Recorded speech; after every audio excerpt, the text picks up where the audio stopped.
Salam dan selamat bertemu sekali lagi dengan saya. Saya Pastor Gideonlah akan membawa kita belajar dari Roma 8, 26 sampai 30. Roma 8, 26 sampai 30. Mari kita berdoa. Tuhan Yesus, terima kasih oleh karena Engkau senantiasa memberi kami nafas yang baru, hidup pada hari ini, dan mau belajar dari firman-Mu. Tolong kami dengan perantaraan kuasa Roh Kudus-Mu, agar kami sungguh-sungguh memahami arti firman-Mu, mampu melakukannya, dan menyaksikannya melalui kehidupan kami. Haleluya. Di dalam nama Tuhan Yesus Kristus, kami mohon semuanya ini. Amin. Roma 8, 26-30, firman Tuhan berkata demikian. Demikian juga Roh membantu kita dalam kelemahan kita.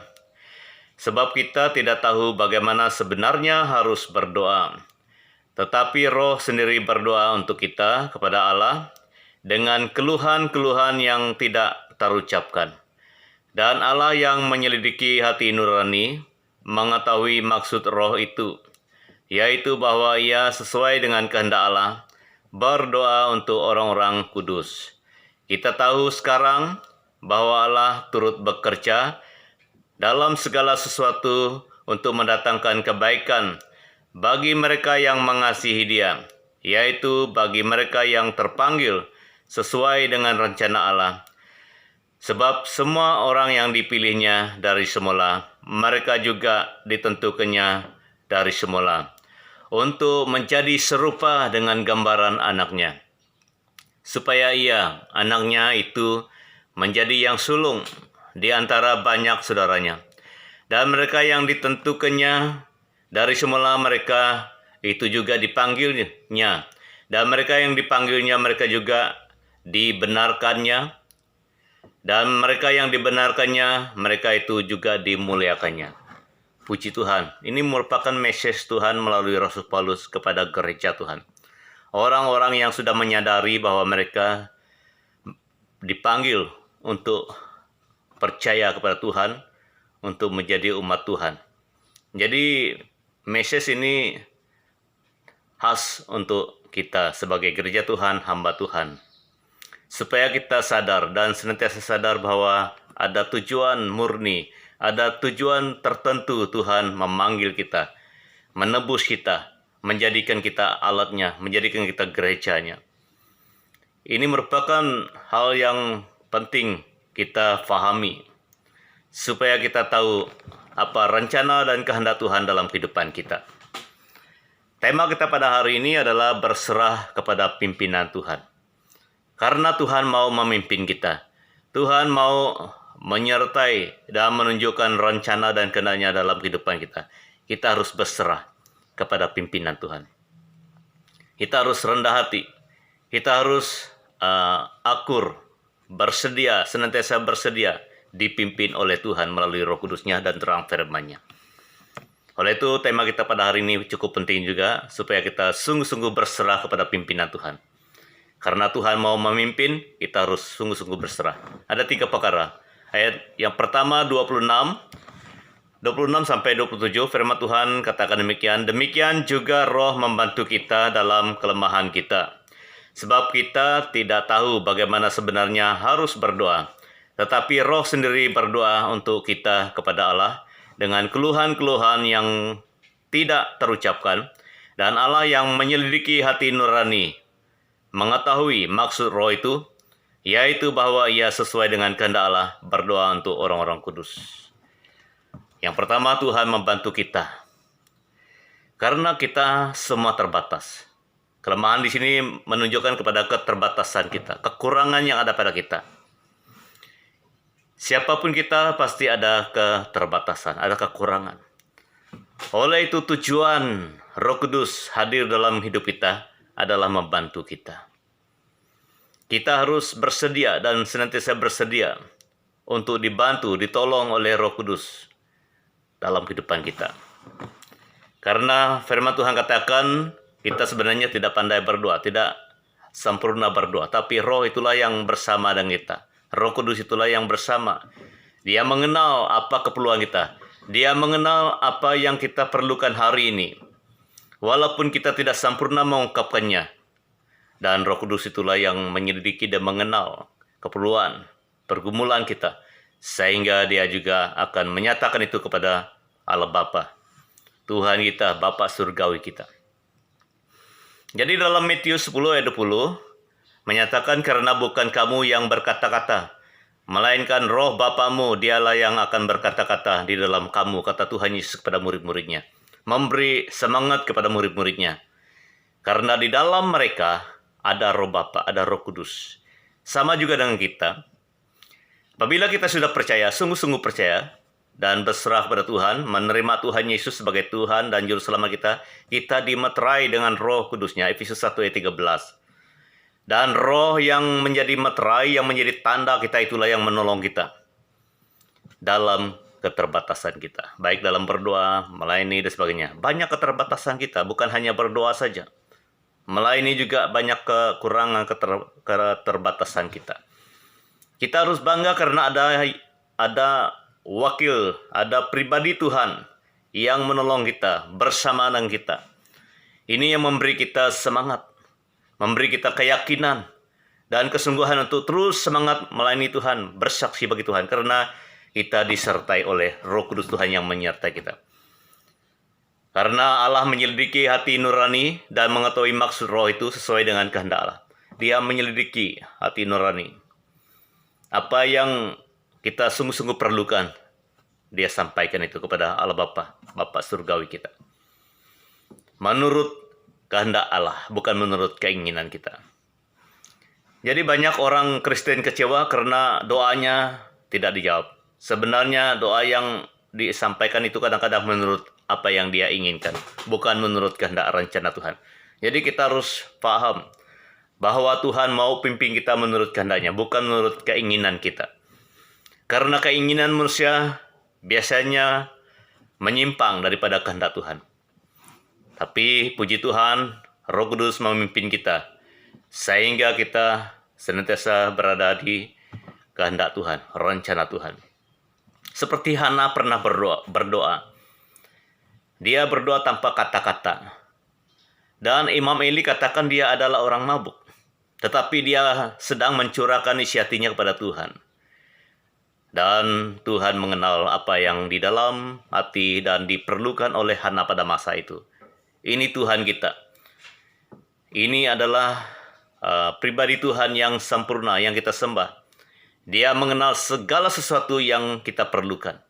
Dan dia kenal apa yang Hana perlukan pada masa itu. Tuhan yang disembah oleh Hana adalah Tuhan yang sama kita sembah hari ini. Yang maha tahu, yang maha kuasa, yang sempurna. Dia telah mengutus Roh Kudusnya menolong kita. Sehingga kita dapat menjadi alatnya, menjadi hambanya, yang dapat bersaksi dengan wibawa Tuhan. Dengan rasa semangat, tidak perlu khawatir, tidak perlu takut. Karena Tuhan mengutus Roh Kudusnya menyertai kita. Dia kenal isi hati kita, dia kenal keperluan kita. Oleh itu, kita tidak perlu khawatir. Walaupun kita tidak sempurna menyatakan keperluan dan pergumulan kita, tetapi percayalah bahwa di dalam kita yang percaya ada Roh Tuhan yang membantu kita menyatakan itu kepada Allah Bapa, Bapa surgawi kita. Yang kedua, yang kita perlu kenal supaya kita terus berserah kepada pimpinan Tuhan. Yang pertama tadi, karena Tuhan membantu kita. Yang kedua, kita berani dan semangat berserah kepada Tuhan karena Tuhan turut bekerja. Ayat 28. Tuhan turut bekerja. Kita tahu sekarang bahwa Allah turut bekerja dalam segala sesuatu yang mendatangkan kebaikan bagi mereka yang mengasihi Dia, yaitu mereka yang terpanggil sesuai dengan rencana Allah. Tuhan turut bekerja. Allah Bapa turut bekerja. Ini merupakan satu hal yang membuatkan kita terus semangat berserah kepada pimpinan Tuhan. Karena Tuhan juga bersama dengan kita, turut bekerja dalam kehidupan, pelayanan, doa, dan sebagainya yang kita lakukan. Dia turut hadir, dia menyertai kita. Ini yang perlu kita ingat, supaya kita tidak pernah putus asa. Walaupun kita sedang berhadapan dengan masalah kesusahan, cabaran hidup di bumi ini. Kita tidak akan khawatir, kita tidak akan mundur, kita akan maju terus karena Tuhan turut bekerja. Seperti Rasul Paulus dulunya. Waktu dia sudah ditangkap, dan mau dibawa ke Roma. Dalam perjalanan memang banyak kesusahan. Dia mengalami kesusahan waktu berada dalam kapal. Dan ribut taufan melanda kapal yang dia naiki. Dan berhari-hari mereka tidak makan dan sebagainya. Banyak kesusahan. Tetapi Tuhan selalu memperlihatkan dirinya kepada Paulus. Bukti bahwa Tuhan turut bekerja dalam kehidupannya, dalam kesusahannya. Sampai dia berjaya sampai ke pulau sesudah kapal mereka karam. Dan di pulau itu juga dia dipatuk oleh ular. Tetapi Tuhan menyertai dan dia tidak kecelakaan. Ini adalah bukti Tuhan turut bekerja dalam kehidupan orang-orang yang mengasihi, orang-orang yang melayani Tuhan, seperti kita hari ini. Apabila kita sungguh-sungguh mengasihi Tuhan, percaya kepada Tuhan, melayani Tuhan dengan sungguh, dengan sepenuh hati kita, Tuhan turut bekerja. Kita tidak keseorangan.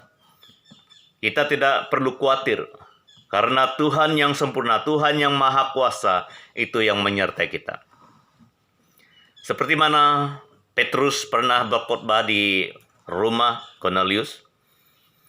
Dan semua orang yang di rumah Cornelius pada masa itu telah mengerti Injil, firman Tuhan, kebenaran yang disampaikan oleh Rasul Petrus. Ini adalah bukti bahwa Tuhan turut bekerja dalam kehidupan Petrus. Sehingga mereka terbuka hati mereka untuk menerima message firman Tuhan yang disampaikan oleh Petrus. Bertobat dan terima Tuhan. Ini adalah kerja Tuhan. Tugas Petrus adalah menyampaikan firman. Tetapi Tuhan bekerja dalam hati setiap orang yang mendengar firman yang disampaikan oleh Petrus. Sama juga dengan kita hari ini. Tugas kita adalah bersaksi, menyampaikan firman Tuhan, berdoa bagi orang. Dan yang bekerja di sebalik pelayanan kehidupan kita itu adalah tangan Tuhan, kuasa Tuhan yang tidak nampak. Ini adalah bukti Tuhan turut bekerja dalam kehidupan kita yang percaya, yang melayani Tuhan, yang sungguh-sungguh mencintai Tuhan. Tuhan turut bekerja. Jadi kita harus sadar, kita harus kenal. Tugas kita adalah melayani, tugas kita adalah menyampaikan firman Tuhan. Dan yang membuat hati orang terbuka, yang membuat hati orang bertobat, itu adalah tangan dan kuasa Tuhan. Tanda bahwa Tuhan turut bekerja melalui kehidupan kita. Yang terakhir pada hari ini, di mana kita harus semangat terus berserah kepada Tuhan. Ayat 29-30, Tuhan memilih dan memanggil. Kita harus kenal apa tujuan Tuhan memilih, apa tujuan Tuhan memanggil. 29-30, firman Tuhan katakan demikian, sebab semua orang yang dipilihnya, dari semula mereka juga ditentukannya dari semula, untuk menjadi serupa dengan gambaran anaknya, supaya anaknya itu menjadi yang sulung di antara banyak saudara. Dan mereka yang ditentukannya dari semula, mereka itu juga dipanggilnya. Dan mereka yang dipanggilnya, mereka itu juga dibenarkannya. Dan mereka yang dibenarkannya, mereka itu juga dimuliakannya bersama dengan Tuhan. Waktu Tuhan datang kedua kalinya. Puji Tuhan. Ini adalah urutan-urutan tujuan Tuhan memanggil, tujuan Tuhan memilih kita. Kita harus kenal, peka akan pilihan Tuhan, akan panggilan Tuhan dalam kehidupan kita. Tujuan Tuhan memilih kita adalah ditentukan supaya menjadi serupa dengan gambar anaknya. Anaknya itu adalah Tuhan Yesus. Tuhan Yesus penuh dengan kemerdekaan, penuh dengan kebenaran, kekudusan. Dia mau kita terlibat di dalam kemerdekaan yang sejati, di dalam kebenaran yang sejati, di dalam kekudusan yang sejati. Ini tujuan Tuhan memilih kita. Dia mau kita menjadi serupa dengan anaknya, dengan Tuhan Yesus. Itulah kita dibaptis artinya diselam. Hidup lama kita harus dikuburkan. Apabila kita bangkit daripada air, kita harus mengenakan hidup yang baru. Ciptaan baru, yang lama sudah berlalu, sesungguhnya yang baru sudah kita kenakan hari ini. Jadi saudara, Bapak Ibu yang kekasih, apakah kita sudah mengenakan yang baru? Kebenaran firman Tuhan, cara, sikap, karakter Kristus dalam hidup kita. Karena tujuan Tuhan memilih kita adalah supaya kita mengenakan sikap Kristus, mengenakan karakter Kristus, supaya kita mengenakan kehidupan Kristus dalam diri kita. Yang lama sudah berlalu, sesungguhnya yang baru harus datang dan harus kita teruskan sampai kita dipanggil Tuhan. Yang kedua, kita dipanggil. Kita harus kenal panggilan kita. Yang pertama tadi kita harus kenal pilihan. Yang kedua, kita harus kenal apa tujuan Tuhan memanggil kita. Seperti dia katakan dalam ayat 30, dan mereka yang ditentukannya dari semula, mereka itu juga dipanggilnya. Dan mereka yang dipanggilnya, mereka itu juga dibenarkannya. Dan mereka yang dibenarkannya, mereka itu juga yang dimuliakannya. Tujuan Tuhan memanggil kita adalah supaya kita dibenarkan. Dibenarkan artinya kita bertobat, terima Tuhan Yesus, menyerahkan hidup kita pada Tuhan Yesus, supaya kita dibenarkan. Karena hanya melalui Yesus kita sebagai manusia dapat dibenarkan. Apabila kita sudah dibenarkan, kita harus mengenal bahwa kita ini akan dimuliakan waktu kedatangan Tuhan yang kedua kali. Ini tujuan Tuhan memanggil kita. Dia memanggil kita supaya kita dibenarkan. Sesudah kita dibenarkan dalam Kristus, dan kita akan dimuliakan waktu kedatangan Tuhan yang kedua kali datang ke dunia ini, asalkan kita setia, taat setia pada Tuhan. Ini tujuan Tuhan dalam kehidupan kita. Itulah Yohanes Pembaptis waktu dia berseru di sungai Yordan. Dia katakan, bertobatlah, kerjaan Allah sudah dekat. Dia mau semua orang Yahudi dan semua orang pada masa itu bertobat, sungguh-sungguh bertobat. Tinggalkan cara hidup lama dan terima Tuhan, percaya Tuhan, dibaptis sebagai tanda sudah bertobat. Dan dia katakan, jadi hasilkanlah buah sesuai dengan pertobatan. Sama juga dengan kita. Apabila kita sudah berserah pada Tuhan, kita harus hasilkan buah pertobatan. Kehidupan yang membuktikan bahwa kita sudah meninggalkan hidup lama dan mengenakan hidup baru.